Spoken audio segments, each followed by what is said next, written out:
Hello, everyone, and welcome back to the channel. I'm delighted to have a chance to talk today with Lea Bauer, who is one of my dearest threat assessment friends, colleagues, and an absolutely amazing powerhouse of an investigator. Let me give you a little bit of background and talk to you about how long Lea and I have known each other. She is retired from the Secret Service as a senior special agent. She was there for 20 years. And really, hands down, is probably the best criminal investigator I've ever had the honor of working with.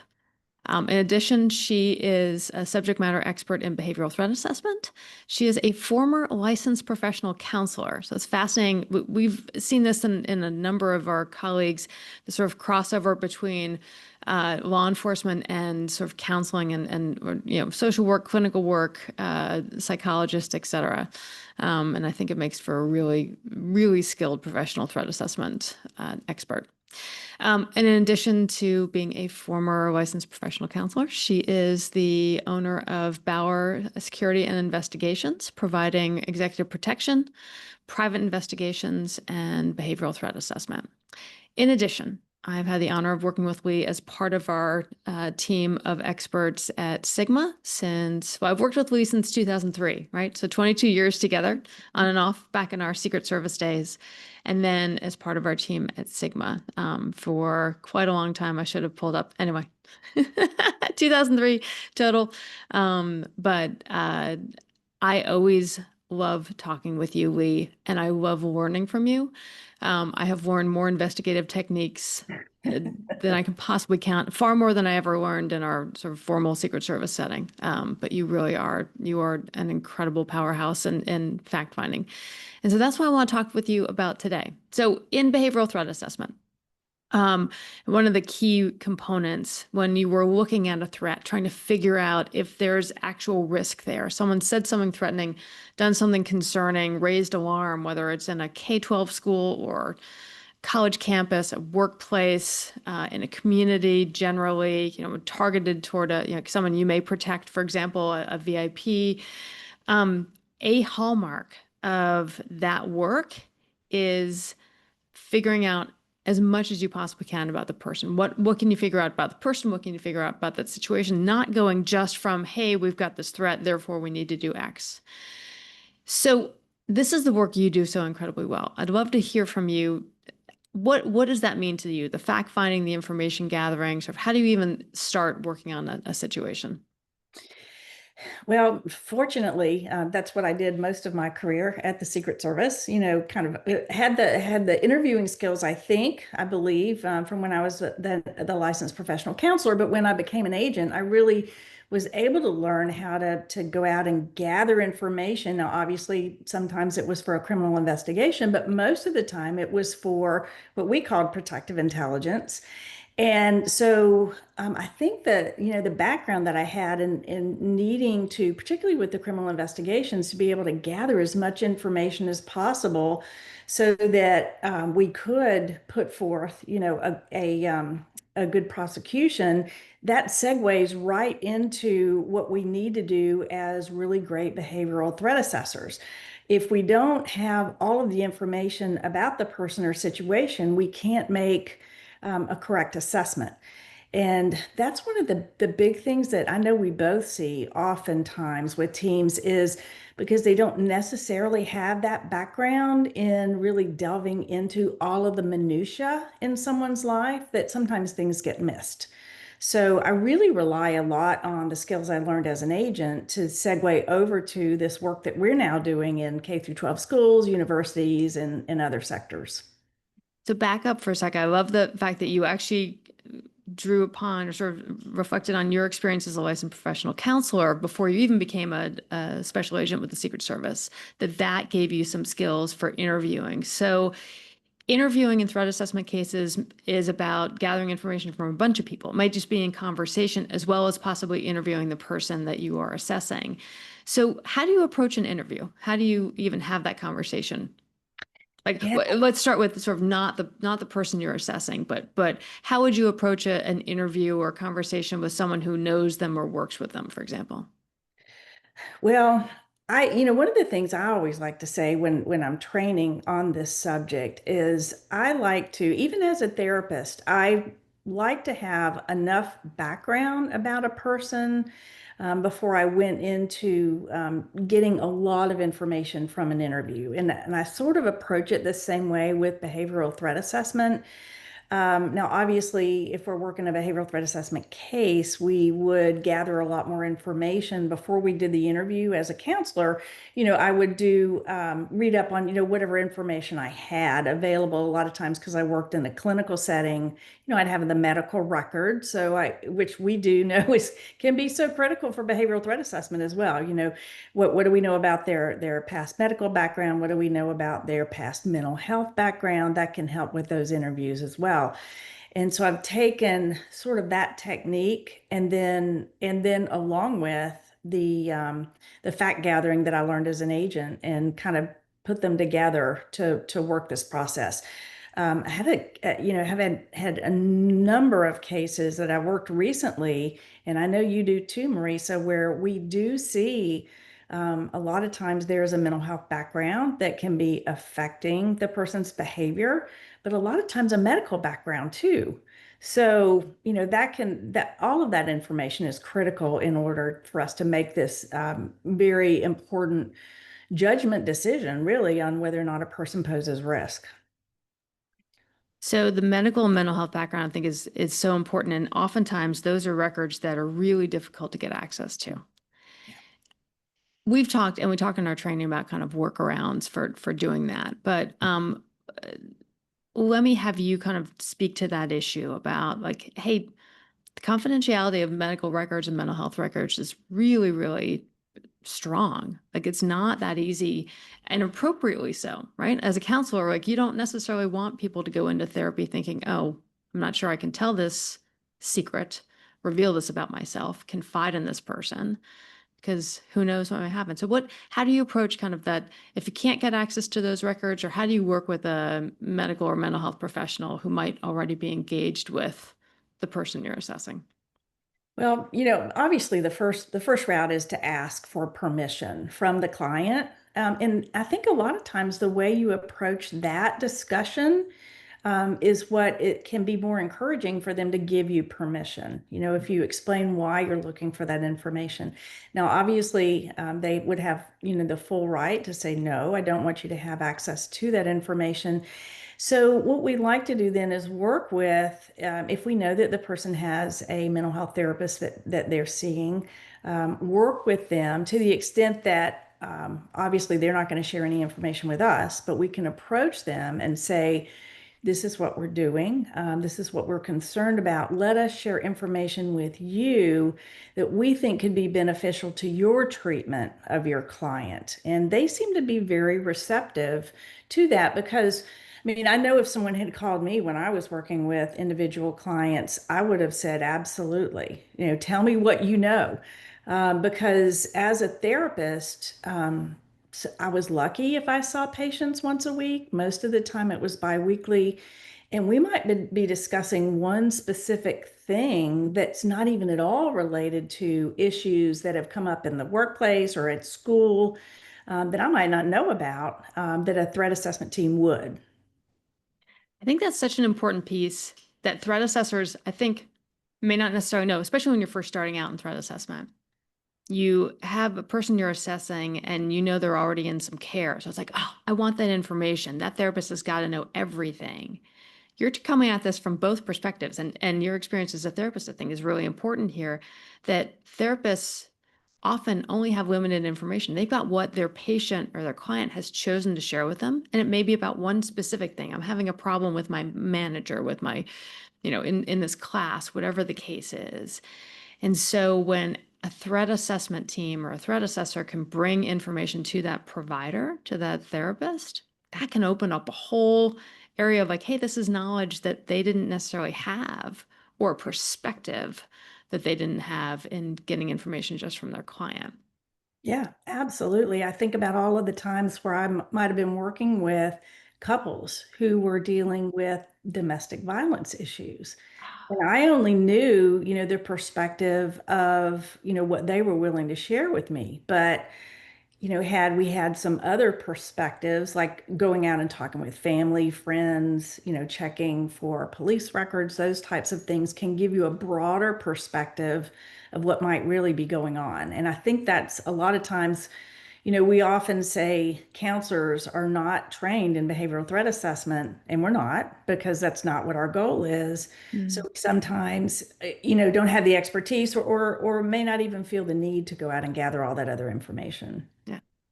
Well, and I think that's an important point too. Therapists have a different goal, right? They really do want to work with what is the patient or client bringing to them? What feels most pressing to that person, and then try to help them work through that. So they don't have the same perspective, but appropriately so, or professionally so.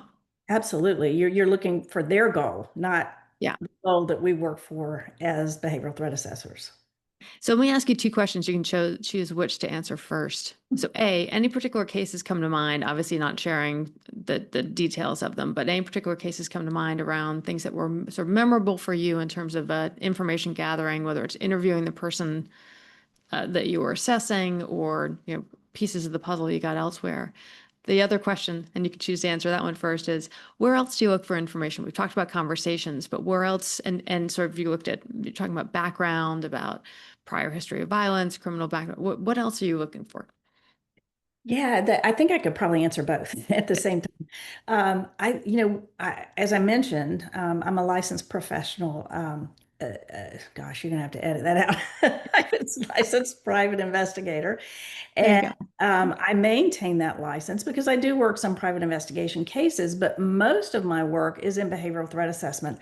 But I use that license as a means for gathering information that I wouldn't be able to get if I weren't a licensed professional, private investigator, licensed private investigator.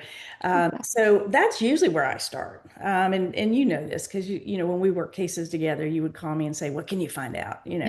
I can't see this. Yeah. Help me. All right, yeah. So, obviously I don't have access to all of the information that I had when I was a special agent, but I still have access to information that a regular person wouldn't necessarily have because of the license. So proprietary database searches and that type of thing.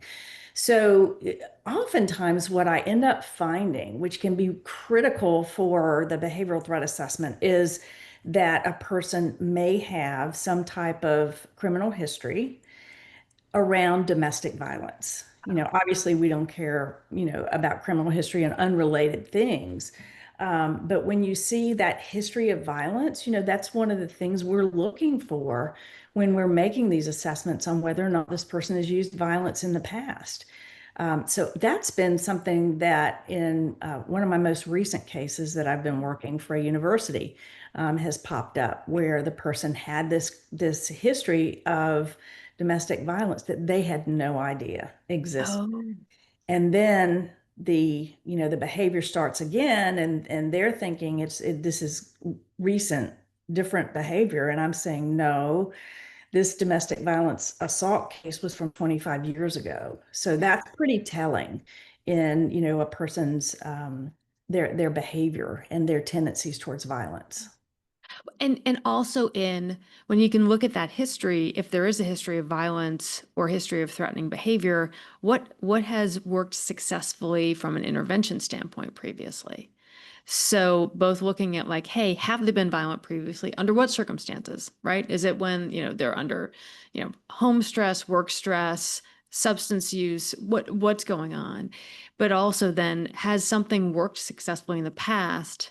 If there was a violence conviction from 25 years ago, but they haven't shown violence since then, what's helped?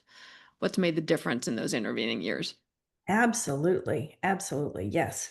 So that's kind of so I like to always start with what I'd call a quasi background Yeah. check, where I'm looking for, but not even just those type of criminal histories. I look for UCC violations because which you would think, what in the heck is that? Explain that. Yeah, going.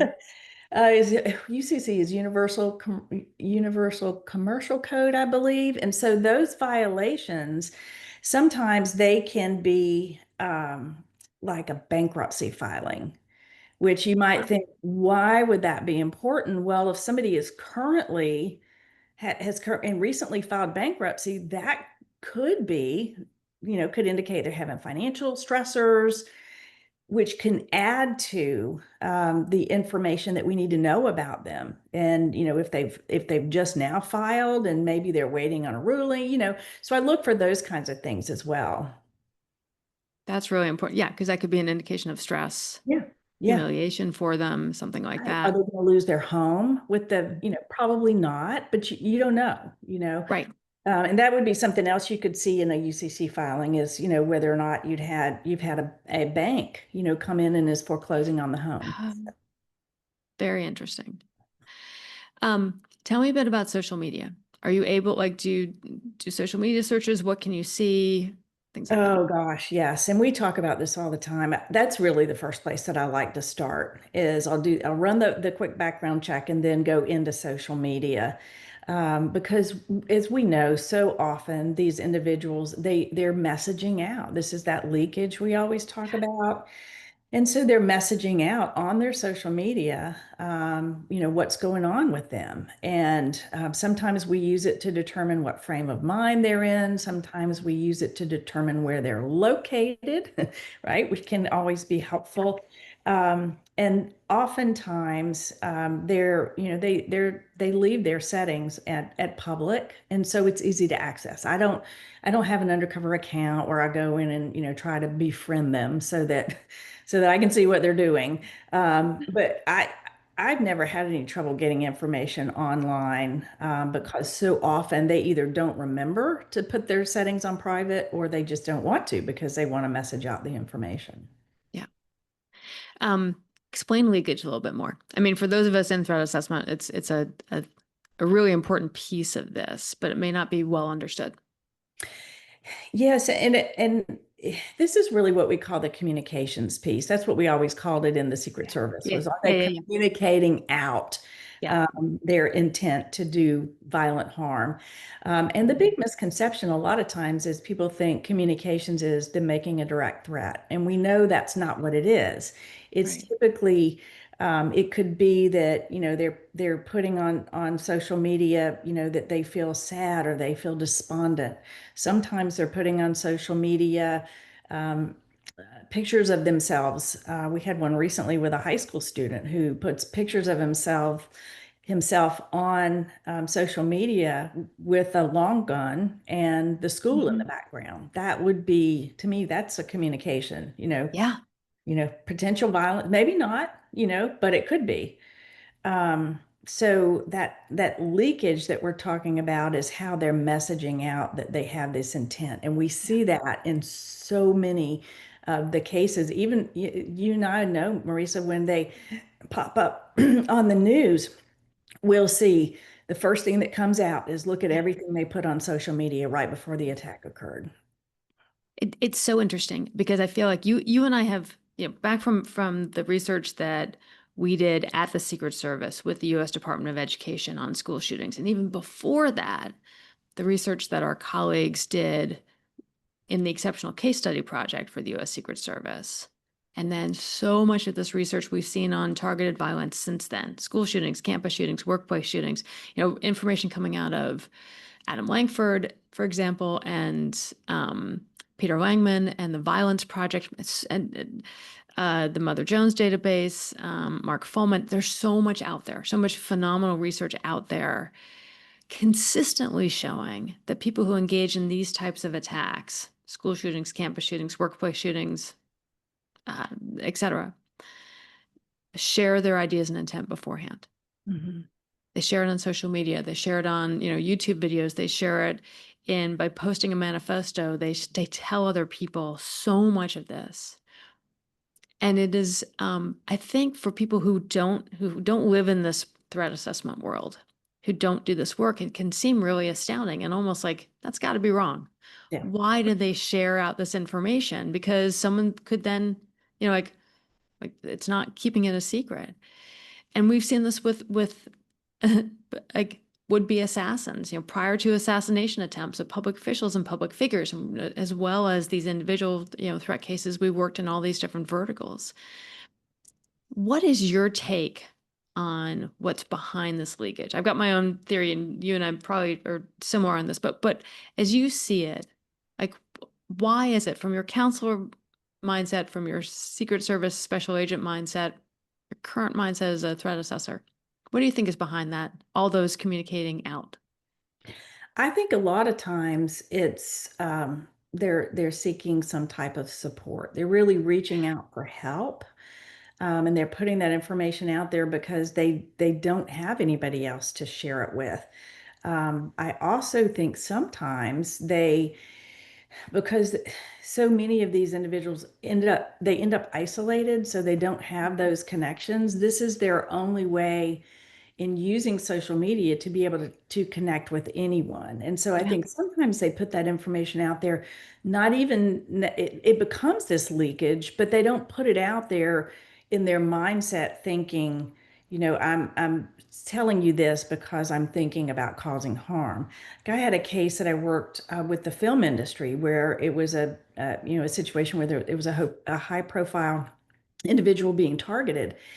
And the person of concern was doing page after page after page of just random, crazy comments and doodling on a notebook. And then that person would take pictures of it and post it on social media. So it gave me some really good insight into what I was dealing with mentally, also with this person because you could see, the times that they were being posted were 3 a.m. So then you're thinking, oh, could we possibly be dealing with somebody who's bipolar and maybe they're in a manic phase? You don't know, but it gives you some Yeah, insight. right. Yeah, time of day, frequency, all of that, as well as the content of what they're posting. And it's interesting because we first saw this when in studying school shooters, 20, 24 years ago now, 25 years ago. Um, and we've seen it consistently since, but that oftentimes I feel like it is like just what you're saying is it's a cry for help, even if they don't recognize it as a way. It is communicating out and often for multiple purposes. Hey, look what I'm doing. Like, give me Mhm. some props. Look what I'm doing. But also when we've talked to school shooters in prison after they've, after their arrest and conviction appeal and all that, kind of said, hey, why were you sharing all these ideas beforehand? The feedback we've heard from them is often like, hey, I was hoping someone would stop me. Like I had already told friends and this idea had gotten traction. So I couldn't just not do it myself. I would have been humiliated, would have been treated as even more of a loser than I felt like I was already. But I was hoping that someone would step in and stop me from doing this. And I keep coming back to what we've heard in so many of these interviews of people when we've interviewed school shooters and stalkers and assassins, them talking about really feeling torn before they engaged in these horrific violent acts, that a part of them wanted to do it, but a part of them didn't want to do it at the same time. I'm kind of hoping someone would stop them. At the same time, they were hoping they didn't live anymore as well. So many of these people are, in crisis, actively suicidal at a point where they're carrying out these absolutely horrific acts of violence. But as you and I have seen in so many of our cases and so much of this research, it's often in a way kind of a public suicide with collateral damage, with these mass casualties. They are either intending to kill themselves at the end of these acts, or hoping for a suicide by cop, hoping someone will step in and kill them in the process. And so, as we look at leakage, I know that I've learned this from you, that when someone puts something out there, they communicate out. That's actually an opportunity for us to then go to pausing for station identification. It's it's an opportunity for us to go out and then talk directly with that person around, hey, what do you mean by this? And let me ask you this. When you've had those conversations with the person you're assessing, hey, I saw you posted this thing on social media, a picture of you in front of the school with long guns or a picture of a handgun on a bed saying, don't come to school tomorrow. Like, for example, how do you approach a conversation like that? Do you find that they're truthful? Like, what have you experienced when you use social media to then go directly to the person you're assessing and talk with them? I think most of the time they are very truthful because, like you said, so often they're seeking that help. I had a really sad case that I worked as I was finishing up at the Secret Service, where it was an individual who had threatened the president. As you know, we have to go out Mm. and talk with them. And that was really what he was looking for, someone to help him to come up with some solutions to deal with where his life was at that point. He was Oh, homeless, living in a hotel because he had a little bit of money, but just really feeling like he didn't know, he didn't have the skills to help solve his issues. And we tried to do that for him, but unfortunately, as you know, sometimes that doesn't work out, and it didn't with him in that particular mm, case. I'll live with that for the rest of my life. But so often when we do step in, we are able to intervene and get these people to what we always say is on a better path. Whether it's towards harm towards self or harm towards others. So I find them to be very, very receptive. And because they put the information out there to begin with, it's really because they just wanted somebody to care. yeah.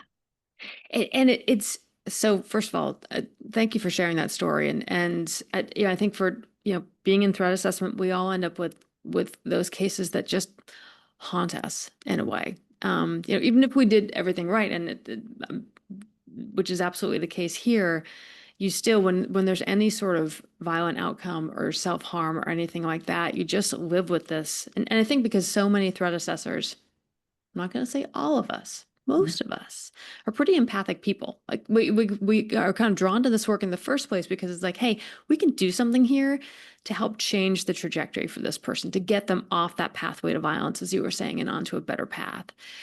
Because most people who carry this out, as I said, sort of are driven because they're at a point of crisis and they don't see another way out.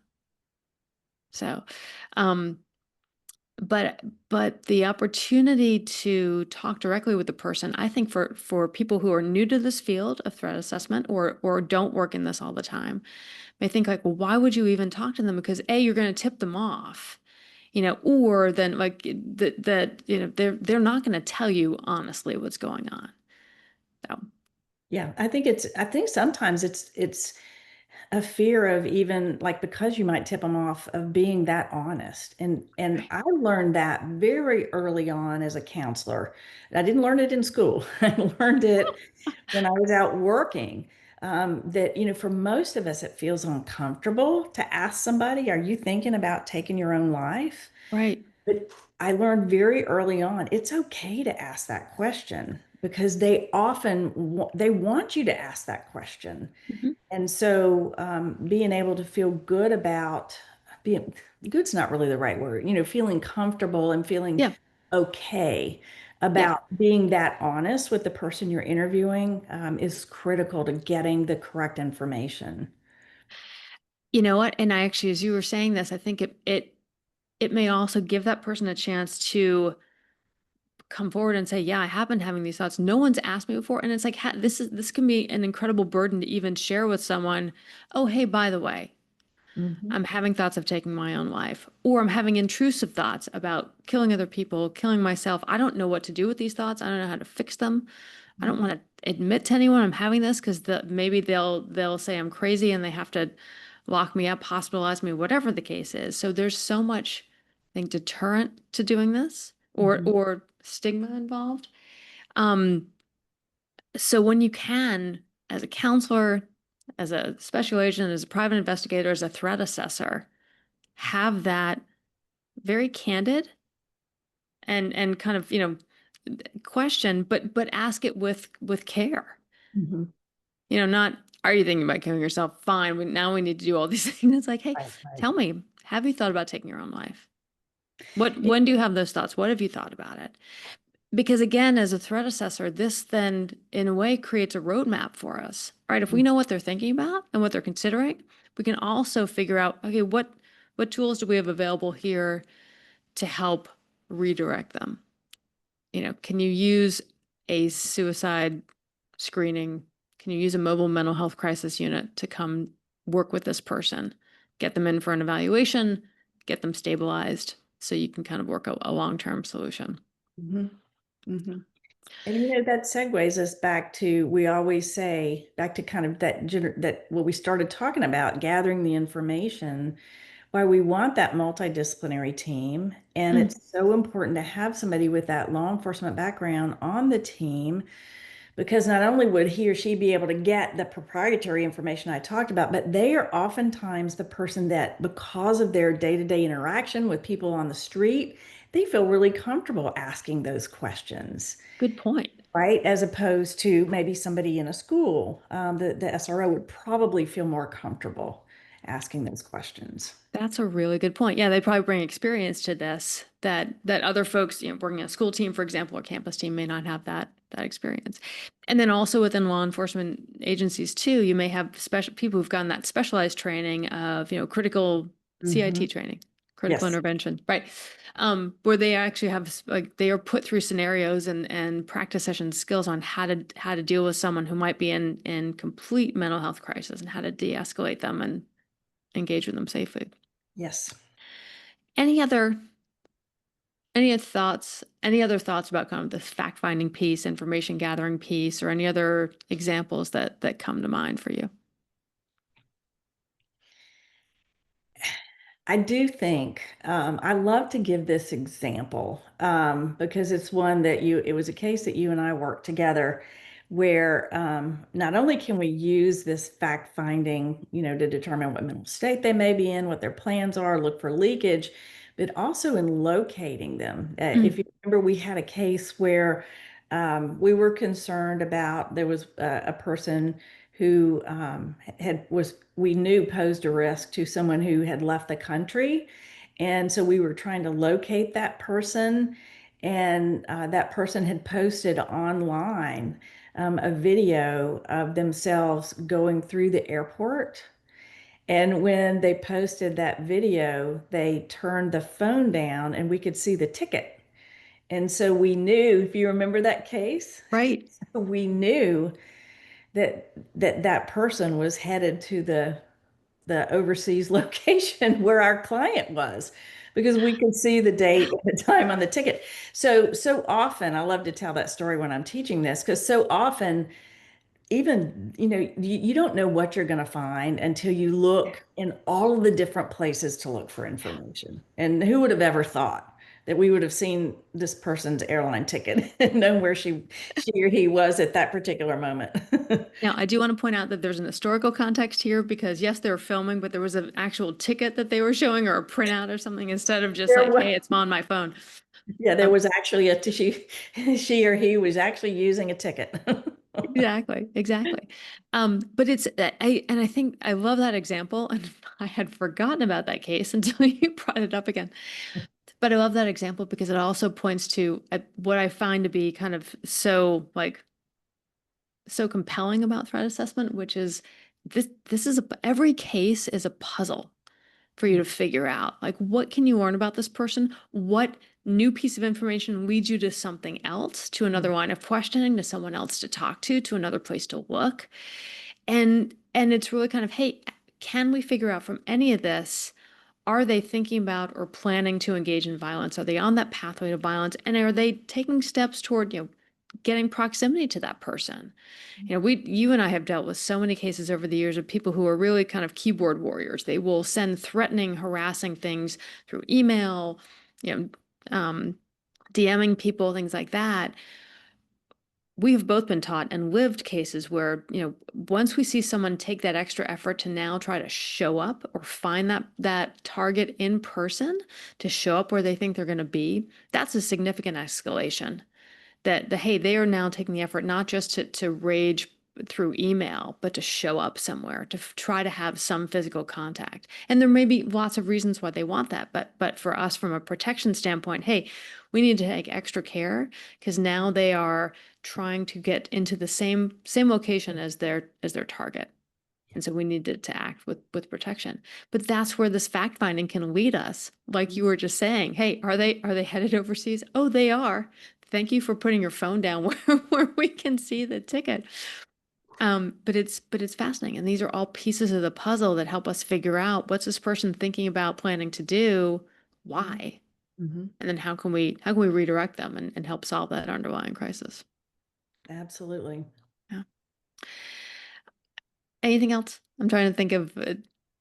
So, Lee, as I said before we started recording, I hope this is one of many conversations you and I get to have here because you've had such an incredible history and wealth of cases. And these examples, I think, really just help to bring this field to life. We can teach it all day long. This is why we gather facts. But as we sort of talk through the real life situations and what can happen, what good we can do, and and where we can make a difference, especially the work you and I have done in K-12 schools, where just like a little bit of difference goes a long way to helping a kid. Um, I, as I mentioned in the beginning, I learn from you all the time. And I'm just delighted that you joined me here today. And then I'm going to put you on the spot to ask that you come back several times. I, I would love to come back. I would love to. So it's such meaningful work. And if we can just get get a little piece of encouragement out there to everybody who's maybe just starting in this field, that this field really does work and we really can save lives. So Yeah. be here. Well said. Thank you. All right, everyone, that's it for today's episode. Please don't forget to like and subscribe and follow us wherever you get podcasts like this. Lea Bauer, thank you so much. Yes, ma'am. All right, take care.